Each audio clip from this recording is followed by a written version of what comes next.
Giêsu.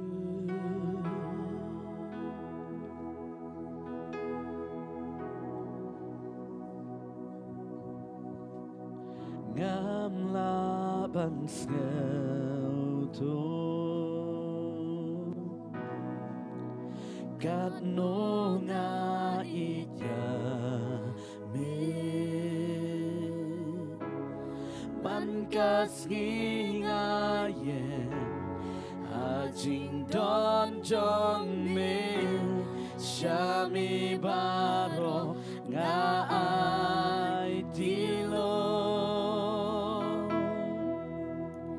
ngarong am kwa shu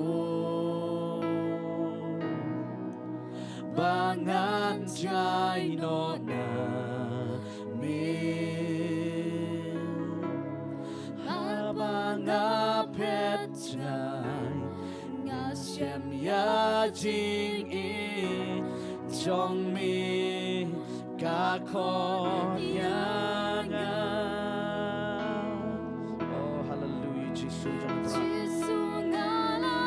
Trai Giêsu nga inya ya meri sha hallelujah.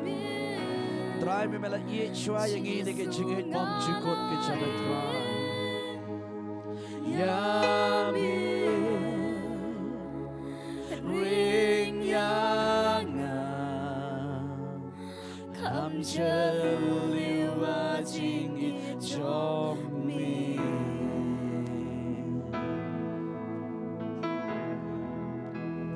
Giêsu nga trang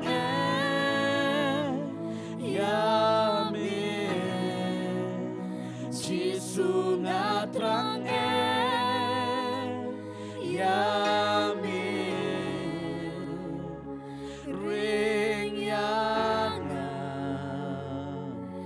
hajan donu jong mi. Lòng thì xiên Giêsu nga là Giêsu nga la ya mi Giêsu nga la ya mi ring yang kam liwa jing i chom mi.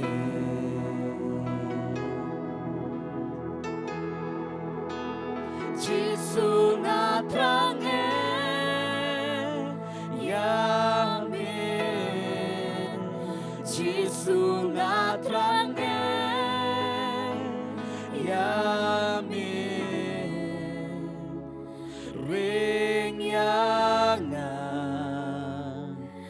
hajan do nu jong mi. Berwain adu bestang ini gijruai nego donut baro tentang siwan.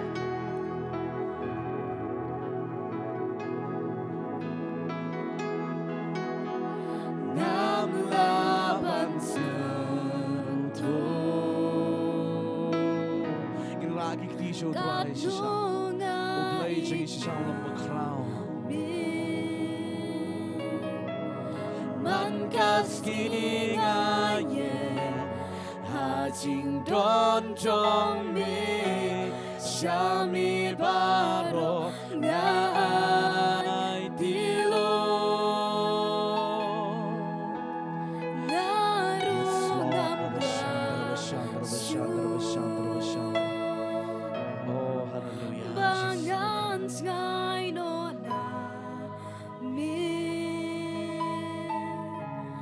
habang apet nga shem ya jing i jong mi ka kho ya nga. Giêsu nga la ya mi Giêsu nga la ya mi ring yang kam liwa jing i chom mi.